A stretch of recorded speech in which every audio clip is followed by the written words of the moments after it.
Good morning to all of you. Today we are going to discuss the very important topic plant breeding and objectives. So first of all, what what is plant breeding? Plant breeding है क्या? हमें सबसे पहला question यहाँ पे यही arise होता है कि प्लांट ब्रीडिंग क्या चीज है? इज इट एन आर्ट और साइंस? तो प्लांट ब्रीडिंग जो है बहुत पुराना साइंस है, बहुत पुराने टाइम से ये चलता आ रहा सब्जेक्ट है कि प्लांट ब्रीडिंग जो है जब से ह्यूमन का इवोल्यूशन हुआ, ह्यूमन ने एग्रीकल्चर करना शुरू किया और अलग अलग तरीके से खेती करते हुए वैरायटी ऑफ प्लांट्स उगाने शुरू किए। उस समय ये एक आर्ट था। और आर्ट किस कंडीशंस में था कि जो भी ह्यूमन बीइंग को दिखता था, ह्यूमंस को दिखता था उस टाइम पे, उस कंडीशंस के अकॉर्डिंग वो प्लांट्स को अकॉर्डिंगली ब्रीडिंग करवाते थे। सो उस टाइम पे ये एक आर्ट थी, but nowadays it's a science. तो actually what is plant breeding? Plant breeding को अगर हम डिफाइन करते हैं तो सर ऑटो फ्रैंकल ने जो है प्लांट ब्रीडिंग की एक डेफिनेशन दी है, the genetic adjustment of plants to the service of human kind. बहुत सही डेफिनेशन है कि कहीं ना कहीं it's a genetic manipulation of plant for the benefits of the human kind. Human के बेनिफिट के लिए जो भी जेनेटिक चेंजेस उसमें लाए जा रहे हैं, किसी भी तरीके के चेंजेस जो आ रहे हैं, दैट इज प्लांट ब्रीडिंग। ठीक है। तो हम कह सकते हैं कि शुरुआत में ये आर्ट थी जिसमें ब्रीडर जो है कैरेक्टर्स को देख करके किस तरीके का कैरेक्टर ज्यादा अच्छा है, जो उसको विजिबल कैरेक्टर नजर आ रहा था उसके अकॉर्डिंग जो ब्रीडिंग कराई जाती है, that was the art of plant breeding. But after the after Mendel, Mendel के 1900 में जब उनके लॉज जो हैं सभी के सामने आए, तब से मेंडल के इनहेरिटेंस के जो लॉ थे, Mendel's law of three laws of genetics, उनके बाद जो है कहीं ना कहीं लोगों को जीन्स की जानकारी हुई, कैरेक्टर्स के बारे में जानकारी हुई कि how characters are transmitted from one generation to another generation. किस तरीके से कैरेक्टर्स ट्रांसफर होते हैं, क्या चीज होती है जिस वजह से ये कैरेक्टर ट्रांसफर हो पाते हैं। ऐसा क्या है कि कैरेक्टर्स कोई किसी पेरेंट से वो जो है उनके प्रोजेनीज में आ रहा है। ये प्लांट अगर बेटर क्वालिटी का है तो इसके प्रोजेनीज भी बेटर क्वालिटी के हैं। ये खराब प्लांट है, इसके प्रोजेनीज भी खराब क्वालिटी के हैं। तो कहीं ना कहीं तभी से जीन का कंसेप्ट सामने आया। जेनेटिक लेवल पे लोगों ने थोड़ा काम करना शुरू किया और तभी से ही इसका साइंटिफिक एस्पेक्ट भी शुरू हुआ प्लांट ब्रीडिंग का। तो हम कह सकते हैं कि ये it is not only an art, it's a science. And in fact nowadays we can say it's a technology too. मतलब ये कोई एक पर्टिकुलर ऐसा ब्रांच नहीं है जिसमें सिर्फ प्लांट है और उनका ब्रीडिंग है। ये कहीं ना कहीं टेक्निकल एस्पेक्ट लेकर के चल रहा है, जिसमें हम उसका genomics, molecular biology, bioinformatics, biotechnology, उसके big data, robotics, genetics, pathology, agronomy, in fact each and every aspect को हम जो है उसमें इंक्लूड कर रहे हैं। और वो सब मिलजुल करके आप आज की डेट का जो हम प्रेजेंट डे का जो प्लांट ब्रीडिंग है, वो सभी सब्जेक्ट्स का इंटीग्रेटेड फॉर्म है। कहीं ना कहीं सभी सब्जेक्ट्स का एक तरीके से एक एक्यूमुलेटेड फॉर्म है, जिसमें हम सारे सब्जेक्ट्स को इंक्लूड करके देखते हैं उसका बेनिफिशियल एस्पेक्ट कि कहाँ से इसमें बेस्ट चीजें निकाली जा सके। तो प्लांट ब्रीडिंग आज की डेट पे it is not only art, in fact it's a science of improving the plants for human use. ठीक है। तो हम कह सकते हैं कि it's an art, science and technology of developing genetically superior plants in terms of economic utility for the Mankind. Human being के benefit के लिए जो भी सुपीरियर प्लांट्स जेनेटिकली डेवलप किए जा सकते हैं उसको हम प्लांट ब्रीडिंग कहेंगे। अब जो सुपीरियरिटी है वो किस बेसिस पे डिसाइड की जा रही है? हाउ वी आर डिसाइडिंग कि yes this is the genetically superior, this is the inferior? तो कहीं ना कहीं ये जो डिसाइड हो रहा है, this is on the basis of desirable traits, like whatever we desire, if that character reflect in our crop, it is a good crop. Otherwise we try to inculcate good properties in our crop via, whether via genetics or via RDT, or via molecular biology, whatever. But yes, we try to inculcate good characters in our crop. अब वो crop में जो हम character डाल रहे हैं वो technology के थ्रू डाल रहे हैं। जो कैरेक्टर्स हैं वो हमारे, it can be improved yield, it can be disease resistance और पेस्ट रेजिस्टेंस, लाइक जो भी इन्वायरमेंटल कंडीशंस हैं उनसे भी रेजिस्टेंस। हम कह सकते हैं कि like drought resistance, salt tolerance, या temperature tolerance, enhanced nutritional quality, ये सभी चीजें जो है अगर एक्यूमुलेटेड फॉर्म में देखें तो all these can be comprised under plant breeding. Okay. Now, what are the objectives of the plant breeding? क्या objectives हो सकते हैं इस plant breeding के? क्यों हम इस plant breeding का इतना ज्यादा आज की डेट पे यूज कर रहे हैं? तो इसका जो बेसिक एम है, it is to improve the characteristics of the plants so that they become more desirable agronomically as well as economically. हमें अगर हम उस चीज को एज अ अगर हम कृषि के लिए यूज कर रहे हैं, फाइनेंशियली यूज कर रहे हैं, हॉर्टिकल्चर पर्पज से यूज कर रहे हैं, जो भी हमारा पर्पस हो उस क्रॉप को उगाने का, हमारी क्रॉप इम्प्रूव्ड कैरेक्टर्स वाली होनी चाहिए, उसमें सारे बेस्ट कैरेक्टर्स होने चाहिए। तो वो सारे कैरेक्टर्स की वजह से ही now we are going to use plant breeding so vastly. तो कौन कौन से वो कैरेक्टर्स हो सकते हैं? For example higher yield. Higher yield यानी कि द अल्टीमेट एम जो होता है, it is to improve the yield of economic produce. हमारा जो भी क्रॉप है उसका प्रोडक्शन बढ़ाना, this is the basic aim. And second thing, जैसे day by day our population is also increasing. To feed our population, day by day increasing population, we need higher yield. तो higher yield, grain yield, fodder yield, या fiber yield, tuber yield, whatever, जो भी चीजें हम, जो भी oil yielding, जो भी हम क्रॉप लगा रहे हैं उसका बेटर yielding हम कहाँ से प्राप्त कर सकते हैं, किस तरीके से ले सकते हैं, ये हमारा एक मेन ऑब्जेक्टिव है इसका। Now, what is the second one? This is improved quality. Improved quality जो है ये बिल्कुल quality of produce is another important objective, जिसमें क्वालिटी ऑफ ये it may vary from crop to crop. Like quality of grain size, अगर हम wheat की या किसी मेज की बात करते हैं तो उसमें हमें ग्रेन का साइज चाहिए, कलर चाहिए, या हमें सपोज राइस के बारे में हम बात कर रहे हैं तो हमें उसका कुकिंग क्वालिटी चाहिए, उसका बेटर क्वालिटी, उसका मेल्टिंग टाइम, या malting quality in barley, colour size, colour and size in fruits. Fruits के केस में डेफिनेटली हम प्रेफर करते हैं बड़ा साइज का फ्रूट हो, बहुत ही कलरफुल हो, ब्राइटली कलर्ड हो, तो we prefer that type of fruit. Nutritive quality, keeping quality in vegetables जितना भी फोर्टिफाइड हो सके, protein content in pulses, oil content in oil seeds, ये सारी चीजें हमारे इम्प्रूव्ड क्वालिटी में आ जाएंगी। तो ये भी हमारा एक ऑब्जेक्टिव है इसमें। Abiotic resistance. एबायोटिक रेजिस्टेंस कहने का मतलब कि जो भी हमारे एबायोटिक फैक्टर्स होते हैं, एबायोटिक फैक्टर्स में हमारे एनवायरमेंटल फैक्टर्स भी हो सकते हैं। एनवायरमेंटल फैक्टर्स जैसे हमारा drought, soil, salinity, extreme temperature, heat, wind, cold, इन सभी चीजों से रेजिस्टेंट वेराइटी जो हम प्रोड्यूस कर सकते हैं, that is abiotic resistant variety. तो ये भी हमारा एक मेन ऑब्जेक्टिव है। Then biotic resistance. crop plants, they are mostly attacked by variety of insects, microbes and so many organisms.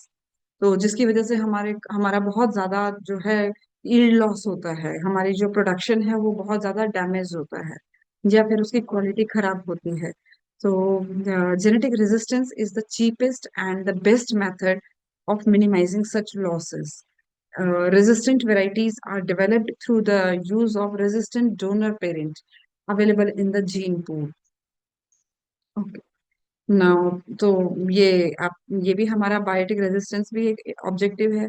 हर एक जो भी हमारे ऑब्जेक्टिव हैं, each and every object is aimed via some specific things. जैसे हम कह सकते हैं कि अगर हमने हायर यील्ड की बात करी तो हायर यील्ड के लिए हम बेटर क्वालिटी के जो क्रॉप होगी उसको यूज करेंगे या हाइब्रिड यूज करेंगे। सेम वही चीज हम इम्प्रूव्ड में भी यूज कर सकते हैं। ऐसे ही यहाँ पे बायोटिक रेजिस्टेंस के लिए जो हमने कहा कि we try to use resistant donor parent available in the gene pool में अगर कोई रेजिस्टेंट डोनर पेरेंट है तो हम उसका जीन इस्तेमाल कर सकते हैं। अच्छा, now next is change in maturity duration और अर्लीनेस। तो अर्लीनेस यानी कि जो उसका मैच्योरेशन टाइम है, earliness is the most desirable character which has several advantages. It require less crop management period, less insecticidal spray, and permit new crop rotation after and often extends the crop area। अगर हमारी crop जल्दी mature हो जाती है early मतलब तो वो definitely वो कम टाइम लेगी मैच्योर होने में। लेस अमाउंट ऑफ इंसेक्टिसाइड या जो भी हम स्प्रे करेंगे उसका भी कम यूज होगा, उसका मैनेजमेंट इजी होगा। एंड सेकेंड थिंग जो बहुत ही इंपॉर्टेंट चीज है, हमारी जो क्रॉप है दैट विल बी रोटेटेड, वो वहां पे क्रॉप रोटेशन चल सकता है। ठीक है, जैसे development of wheat varieties suitable for late planting has permitted rice wheat rotation. उसकी वजह से हमारा राइस व्हीट रोटेशन हो जाता है। thus the breeding of early maturing crop varieties or varieties suitable for different dates of planting may be an important objective। तो maturity has been reduced from 270 days to 170 days in cotton. Cotton में इतना मतलब लगभग 100 days का gap कम reduce किया गया है। 270 days to 120 days in pigeon pea and from 360 days to 270 days in sugarcane। It has been reduced. Their maturity duration is reduced. So it's a very beneficial objective, be a very important aspect. Now, next is elimination of toxic substances. It is like so many toxic substances are present in some crops, like neurotoxin, a very toxic substance that is neurotoxin is present in kesari dal, kesari, which cause to paralysis in paralysis of lower limbs, and rusic acid from brassica, nepus, brassica की जितनी भी varieties होती हैं उनमें ये पाया जाता है, which is harmful for human health, and gossipol from the seeds of cotton। So ये जो harmful chemical substances हैं, it is very essential to remove these toxic substances, and after the removal we can make it fit for the human population। तो इन चीजों का जो toxic substances है इनका removal करना ये भी एक बहुत इंपॉर्टेंट ऑब्जेक्टिव है हमारे प्लांट ब्रीडिंग का। Now, non-shattering characteristics. The shattering of pods is serious problem in green gram. Hence, resistance to shattering is an important objective. Then synchronous maturity. It refers to synchronous maturity means maturity of a crop species at one time. The character is highly desirable in crop like green gram, cowpea, cotton, where several pickings are required for crop harvest। तो synchronous maturity जो है बहुत जरूरी aspect हो जाता है। Then same way, photo and thermo insensitivity. The development of varieties insensitive to light and temperature helps in crossing the cultivation boundaries of crop plants। तो जो photo and thermo insensitive varieties होती हैं wheat and rice की, they has permitted their cultivation in new areas. इनको हम अगर वो temperature resistant हो जाती हैं, लाइट रेजिस्टेंट हो जाती हैं, तो वो now it is cultivated in Punjab, while wheat is a major rabi crop in West Bengal। जबकि ये this is just because of their resistant varieties. तो very important aspect. Then wider adaptability. Wider adaptability का मतलब हुआ कि suitability of a variety for general cultivation over a wide range of environmental condition.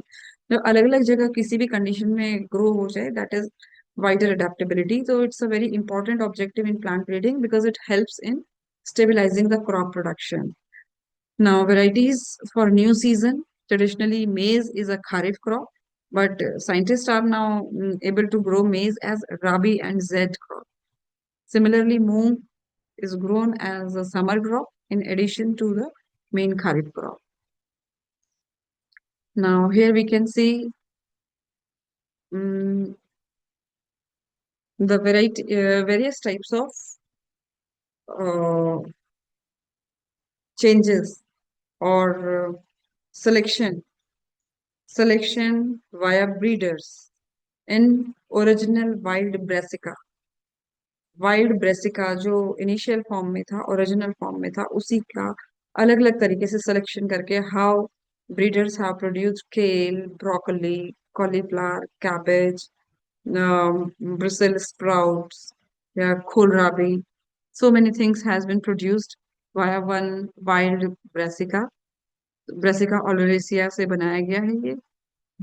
Brassica oleracea का if it is selected for leaves, then kale has been produced. If it is selected for stem and flowers, broccoli has been produced.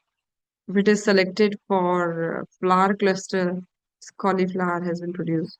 Selection for terminal bird, cabbage has been produced. Selection for lateral birds, Brussels sprouts has been produced.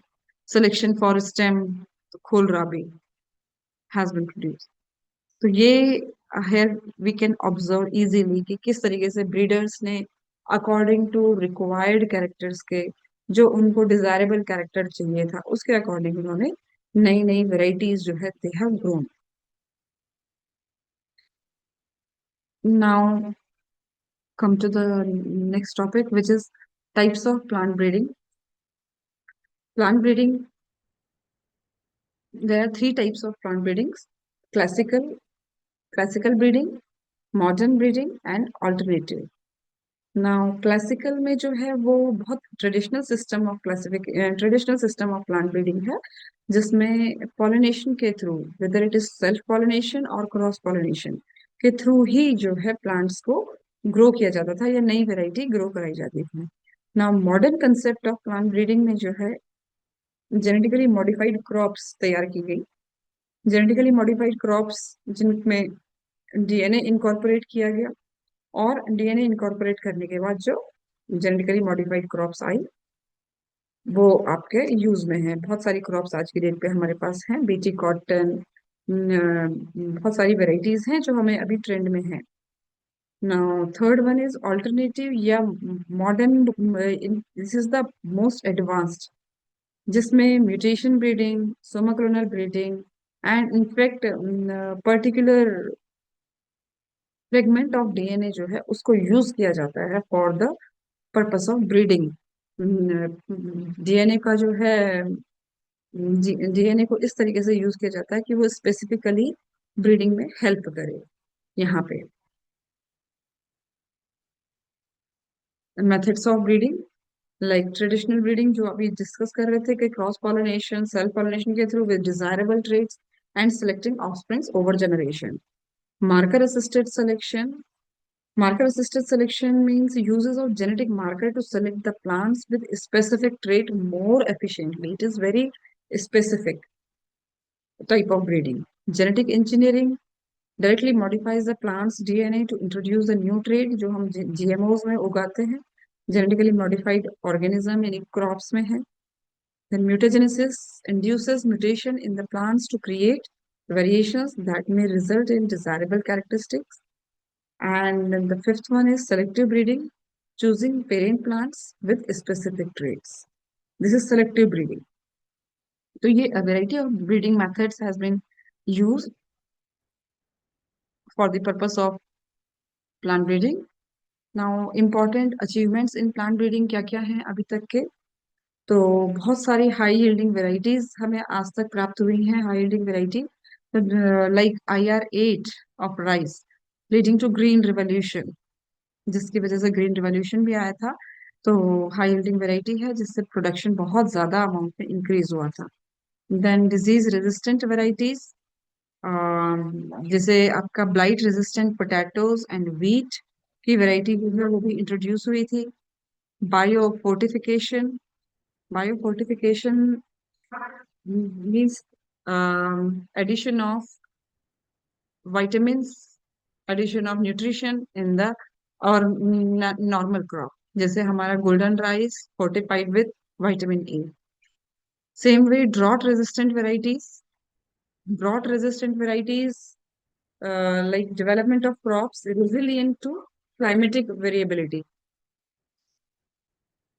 Now, in India, Dr. Norman E. Borlaug has developed dwarf and semi-dwarf varieties, and he used the Japanese variety Norin 10 as a source of dwarfing gene. And ICAR has introduced some dwarf selection from Mexican variety, or nowadays Kalyan Sona and Sonalika. These are the semi-dwarf varieties which are cultivated in all over India. Majority of wheat varieties grown are semi-dwarf, and they all are resistant to waterlogging, responsive to fertilizer doses, very efficient varieties. Now, similarly, the development of semi-dwarf varieties of rice has revolutionized the rice cultivation.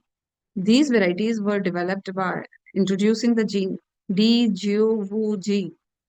For example, TN1 variety developed at Taiwan and IR8 at Philippines. Both were introduced in India in 1966. Now, let's discuss about some undesirable consequences of plant breeding. Now, due to plant breeding, it's a chance of loss of biodiversity. Monocultures can lead to reduction in genetic diversity, pest and disease resistance, over reliance on certain varieties can lead to pest population adapting. तो अगर हम particular एक ही उस पे करते हैं तो हमारे जो इंसेक्ट हैं पेस्ट हैं they also try to adapt कुछ और नया उनमें भी मॉडिफिकेशन आएगा और वो और ज्यादा एडवांस वो भी होंगे environmental impact increased uses of fertilizer and pesticides due to high yielding crop तो हो सकता है इसका भी इम्पैक्ट आए बहुत ज्यादा एथिकल कंसर्न तो डेफिनेटली है कि controversy surrounding GMOs and food safeties जितने भी हम ये जीएमओज जो यूज कर रहे हैं या हम नेचर के साथ कहीं ना कहीं we are compromising with nature so it's a very serious concern serious ethical concern for breeders as well as for everyone. So, concluding my lecture now, plant breeding is vital for addressing global challenges in agriculture. Very important thing. It can provide food for everyone. But balance is required. A balance must be struck between innovation and sustainability. So, balance between day by day new innovations, day by day research लेकिन इसमें अभी और research की आवश्यकता है बहुत ज्यादा research and responsible practices they are required for future तभी जाके हम इस प्लांट ब्रीडिंग को सक्सेसफुल बना सकते हैं थैंक यू सो मच